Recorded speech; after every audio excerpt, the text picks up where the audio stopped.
Pour Xavier, pas besoin de partition quand il accompagne un film muet, il improvise et ne lâche pas l'écran des yeux. Toutes les notes qu'il joue, c'est en quelque sorte le film qui les lui dicte. J'ai visualisé plusieurs fois le film, tout d'abord sans penser à de la musique, juste pour m'imprégner du film, puis pour bien connaître les enchaînements de scènes. Et ensuite, j'ai fait quelques essais. En général, je prévois peu de choses vraiment musicalement. Bon là, par exemple, j'avais prévu quand même un thème, qui était celui-là. Voilà, et qui commençait comme ça, et que j'ai transformé au fur et à mesure selon les situations. À l'époque du cinéma muet, les salles de cinéma ressemblaient à cela. Elles avaient tout un pianiste, voire même un orchestre, pour les plus riches.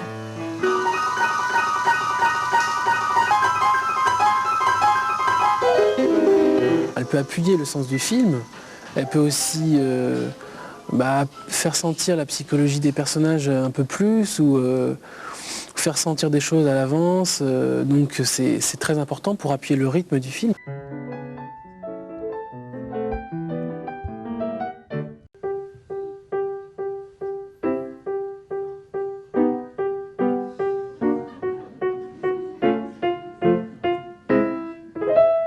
Il faut quand même pas que la musique soit au premier plan, donc ça ne doit pas être une musique qui prend trop de place.